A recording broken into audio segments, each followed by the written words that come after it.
నమస్తే, నేను మీ తోపుదుర్తి ప్రకాష్ రెడ్డి.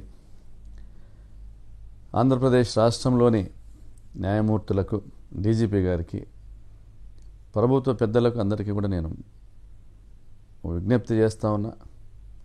కొన్ని ప్రశ్నలు అడగదలిచాను మిమ్మల్ని. మరి ఈరోజు రాష్ట్రంలో రూల్ ఆఫ్ లా ఉందా? పోలీస్ మాన్యువల్ని కానీ, కాకి యూనిఫామ్ను కానీ గౌరవించేటువంటి పరిస్థితి ఉందా? సామాన్యునికి భద్రత కల్పించేటువంటి పరిస్థితి ఉందా? బాధితుని పక్షాన పోలీసులు నిలబడతా ఉన్నారా, లేదా అధికార పార్టీకి తొత్తులుగా మారుతూ ఉన్నారా? ఒక సగటు మనిషిగా, ఈ దేశ పౌరునిగా, సమాజం పట్ల బాధ్యత ఉన్న ఒక వ్యక్తిగా అడుగుతూ ఉన్నా. మరి ఏం జరుగుతూ ఉంది? రైట్ టు లివ్ అనేది రాజ్యాంగం కల్పించిన హక్కు. మరి అది అమలవుతోందా? రైట్ టు స్పీచ్ అమలవుతోందా? Right to vote అమలవుతోందా?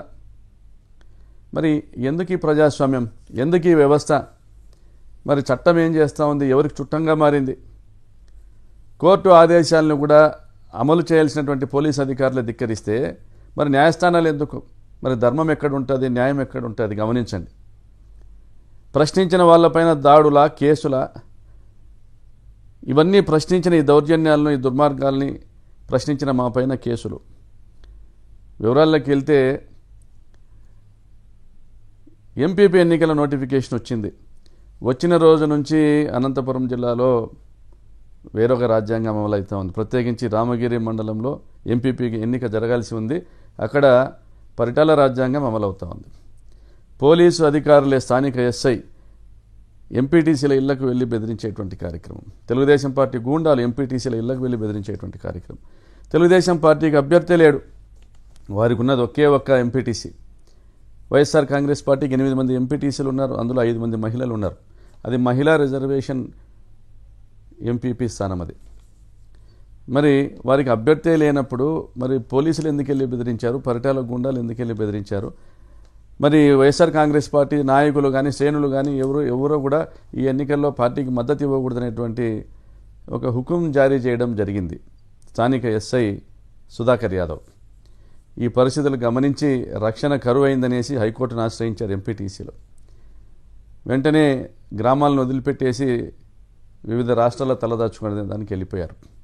హైకోర్టు ఆదేశం ఇచ్చింది, వారికి రక్షణ కల్పించండి, ఎన్నిక ప్రక్రియ పూర్తయ్యేంత వరకు కూడా పోలీసులదే బాధ్యత అనేసి.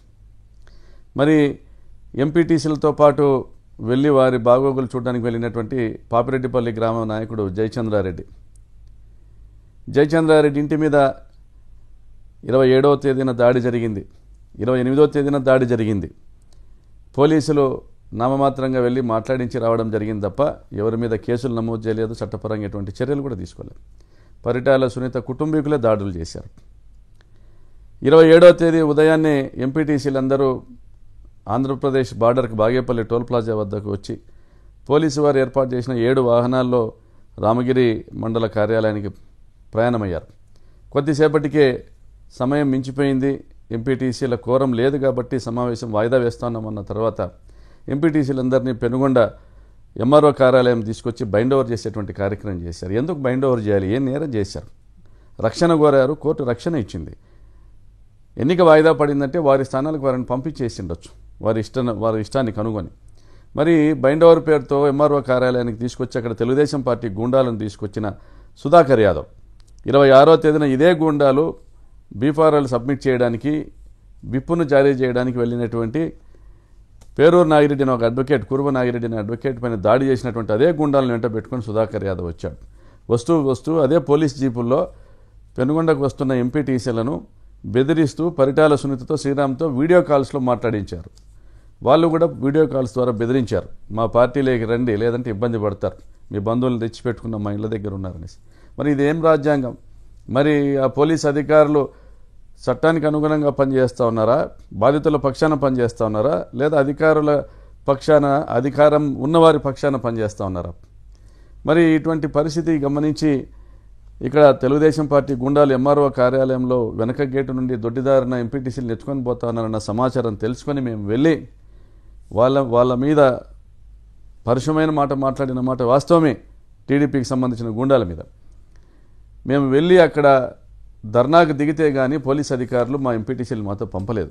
అక్కడికి కూడా భారతీయ ఎంపీటీసీని ఎత్తుకొని పోయినారు, కిడ్నాప్ చేసినారు.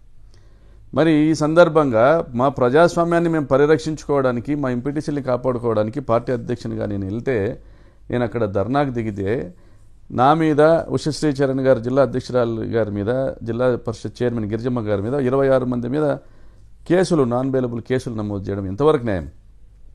అంటే ప్రశ్నించే గొంతును, ప్రతి ఒక్క గొంతును కూడా నొక్కడానికి మీరు డిసైడ్ అయ్యారా? మీకు గెలుపు కావాలి తప్ప ప్రజాస్వామ్యం గెలవకూడదు.